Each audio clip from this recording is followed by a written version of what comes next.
Well, hello and welcome once again to the Waters and Stanton video channel. A product review today, the Midland CT590S. It's an insane price. This transceiver is just $39.95. Now bear that in mind, bear that price in mind when you watch this review. $39.95. It's not your Yaesu £300 or £400 handheld.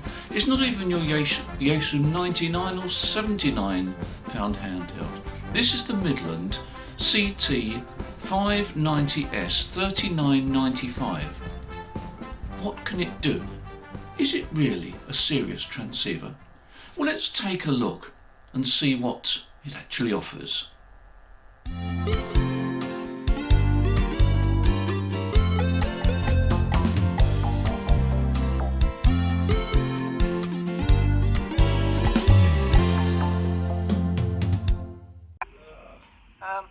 Mainly buy stuff, music from iTunes at 99p. This is the ideal handheld for casual use, not for serious use in terms of long DX and so forth and monitoring the shortwave bands, etc. But it's a basic, straightforward handheld. It's got the features, it's got DCS, it's got CTCSS, it's even got DTMF and a lot of other features. But it only costs £39. Wow.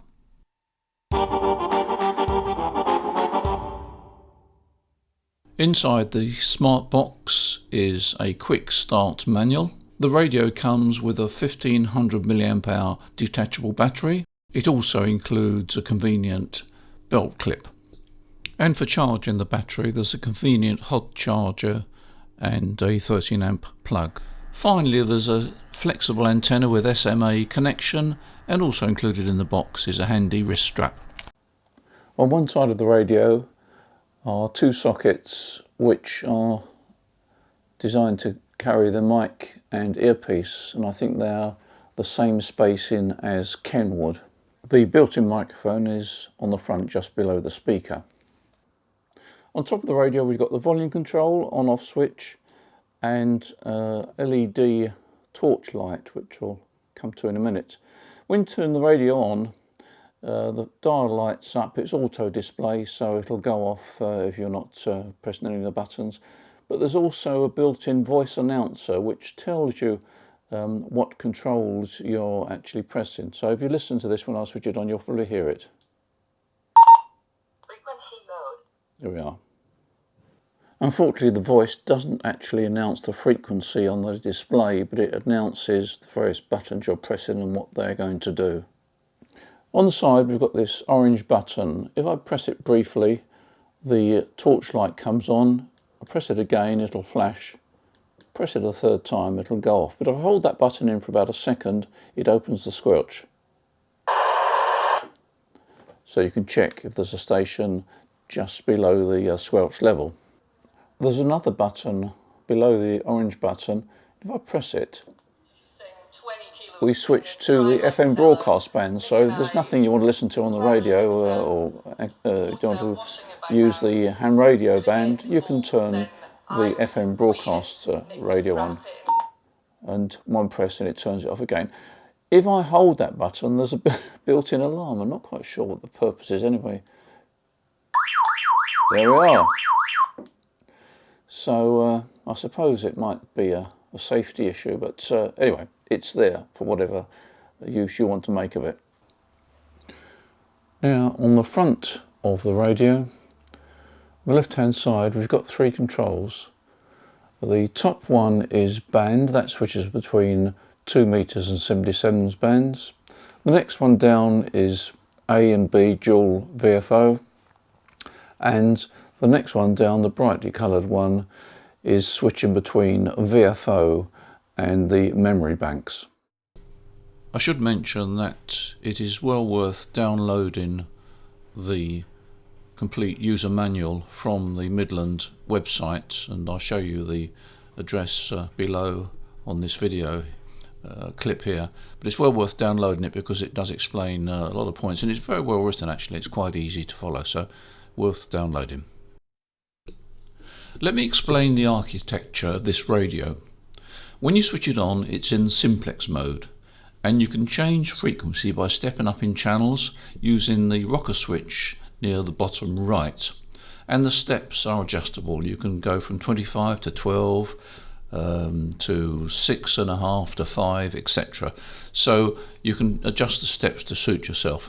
Also, you can adjust the bandwidth. You can either operate it as a 25 kilohertz bandwidth radio or 12.5 kilohertz bandwidth radio. Now, if you look at the keypad, you'll see that there are numeric keypads, but also there are some legends on there indicating various functions such as Vox, etc. And I was looking for the function control, but there is no function control. What you actually do is you press the menu button, that takes you into the menu, and then if you press the buttons that have got a legend on, like Vox, it will immediately take you to the Vox control, and you can adjust the Vox, switch it on and off, etc. There's a total of 36 menu items, so you've got an awful lot to play around with.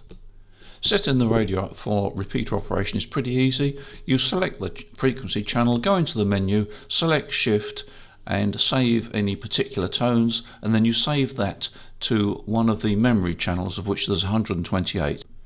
Another interesting feature is the screen. It changes colour, and you can select the colours. So when you transmit, the screen colour will change, and when you find an active channel, the squelch is broken, again the screen will change colour to a different colour. So it's quite a handy feature. Well, I think you'll agree with me that this little radio is great value. $39.95, and it's nicely made as well. It feels solid. I think you could sort of drop it on the carpet and it wouldn't damage it at all. And it's got an awful lot of features. 36 menu items. You can do all sorts of things. Power wise, you go from 5, 2.5, 1 watt, or low power. It doesn't actually say what low power is, but it's obviously milliwatts. But it's just the sort of radio you could put in the glove box, stick in your case or in your pocket, take it out with you, go up to a hill somewhere and have some fun with it. It's uncomplicated. I mean, it doesn't cover the digital modes, of course, but it was never intended for that sort of purpose. It's a straightforward analog radio, extremely cost effective. And actually, I'll just show you an item I found in the warehouse the other day. You could plug this unit into the transceiver here. It's a speaker unit. It goes on the sun visor.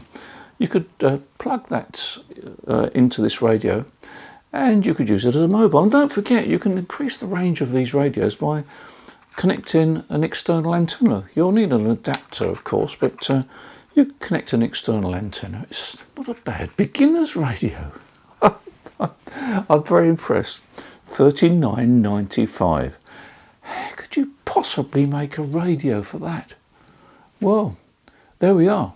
Take advantage of it. Anyway, as usual, many thanks for your support on this video channel, and there is a link below this video to the for this radio, so if you want to order one.